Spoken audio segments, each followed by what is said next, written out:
اعوذ باللہ من الشیطان الرجیم، بسم اللہ الرحمن الرحیم۔ زندگیاں صحابہ کی ایک اور ایپیسوڈ میں آپ سب کو خوش آمدید کہتے ہیں۔ آج کی ویڈیو میں ہم بات کریں گے حضرت عبداللہ بن حذیفہ سہمی رضی اللہ تعالی عنہ کے بارے میں۔ ہماری اس کہانی کے ہیرو اصحاب رسول صلی اللہ علیہ وآلہ وسلم میں سے وہ شخص ہیں جن کا نام عبداللہ بن حذیفہ سہمی ہے۔ ممکن تھا کہ تاریخ اس شخص کی طرف کبھی بھی کوئی توجہ نہ کرتی اور اس کا کوئی خیال دل میں لائے بغیر اسی طرح گزر جاتی جس طرح اس سے پہلے لاکھوں اربوں کو نظر انداز کرتی ہوئی یہ تاریخ گزر گئی۔ لیکن اسلام نے عبداللہ بن حذیفہ سہمی کے لیے ان کے دو ہم عصر اور اپنے وقت کے عظیم بادشاہوں بادشاہ ایران کسریٰ اور بادشاہ روم قیصر سے ملاقات کا موقع فراہم کر دیا، اور ان دونوں سے ان کی ملاقات کے ساتھ ایک ایسی داستان وابستہ ہو گئی جو ہمیشہ کے لیے زمانے کی یادداشت میں محفوظ ہو چکی ہے اور جس کو تاریخ کی زبانی برابر دہراتی رہے گی اور ہمیشہ سنہری روپ سے لکھی جائے گی۔ حضرت عبداللہ بن حذیفہ سہمی رضی اللہ تعالیٰ عنہ کے بارے میں یہ ہماری پہلی ویڈیو ہے۔ بادشاہ ایران کسریٰ کے ساتھ ان کی ملاقات کا قصہ 6 ہجری سے تعلق رکھتا ہے، جب نبی کریم صلی اللہ علیہ وآلہ وسلم نے اپنے کچھ صحابہ کے ذریعے شاہان عجم کے پاس دعوتی خطوط بھیجے تھے اور ان خطوط کے ذریعے انہیں اسلام کی دعوت دینے کا ارادہ کیا تھا۔ نبی کریم صلی اللہ علیہ وآلہ وسلم کو اس مہم کے دوران میں پیش آنے والے خطرات کا پورا اندازہ بھی تھا، کیونکہ ان قاصدوں کو ایسے دور دراز علاقوں میں جانا تھا جن سے اس سے پہلے ان کا کوئی سابقہ واسطہ نہیں تھا، نہ ہی وہ پہلے اسے ان جگہوں پر کبھی گئے تھے۔ مزید یہ کہ وہ ان علاقوں کی زبانوں سے بھی ناواقف تھے اور ان حکمرانوں کے مزاج سے تو بالکل ناواقف تھے۔ پھر یہ کہ ان کو اپنے سابقہ ادیان کو ترک کرنے، اپنے اقتدار و حکومت کے منصب سے الگ ہو جانے اور ایک ایسی قوم کے دین میں داخل ہونے کی دعوت دینی تھی جو ماضی قریب میں ان کے ماتحت رہ چکی تھی۔ یقیناً یہ ایک نہایت پرخطر سفر تھا جس پر روانہ ہونا موت کے منہ میں جانے اور اسے زندہ سلامت واپس آنا نیا جنم پانے کے مترادف تھا۔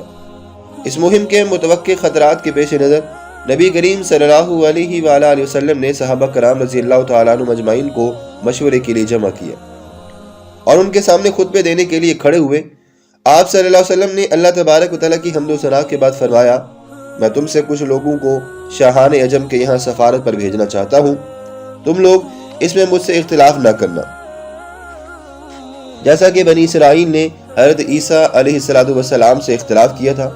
جواب میں صحابہ کرام رضی اللہ تعالیٰ عنہ نے عرض کیا، یا رسول اللہ صلی اللہ علیہ وآلہ وسلم، آپ ہم کو جہاں چاہیں بھیج دیں، ہم آپ صلی اللہ علیہ وسلم کا ہر پیغام خوشی پہنچانے کے لیے تیار ہیں۔ رسول اکرم صلی اللہ علیہ وآلہ وسلم نے ملوک عرب اور شاہان عجم کے پاس اپنے خطوط پہنچانے کے لیے 6 صحابہ کو طلب فرمایا۔ ان میں سے ایک حضرت عبداللہ بن حذیفہ سہمی رضی اللہ تعالی عنہ بھی تھے۔ انہیں بادشاہ ایران کسریٰ کے یہاں نبی کریم صلی اللہ علیہ وآلہ وسلم کا پیغام پہنچانے کے لیے منتخب کیا گیا۔ صحیح بخاری کتاب المغازی۔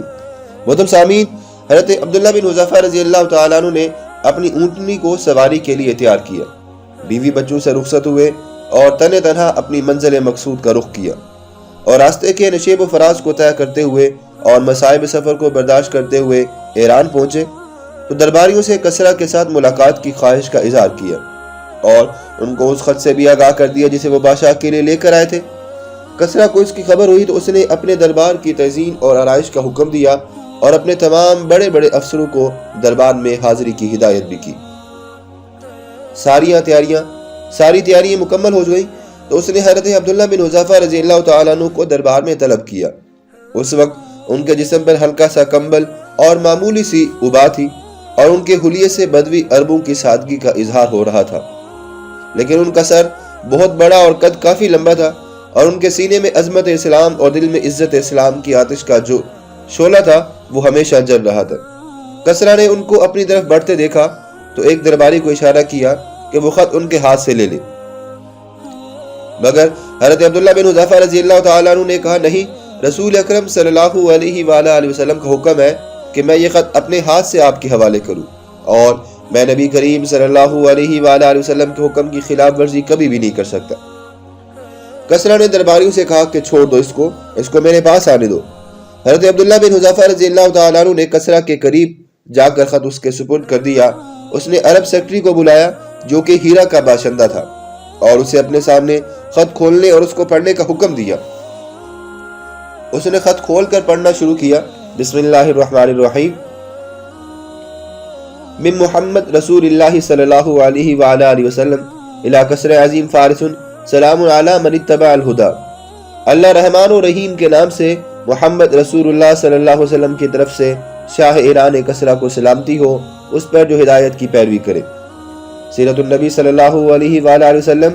مؤلف امام ابن کثیر۔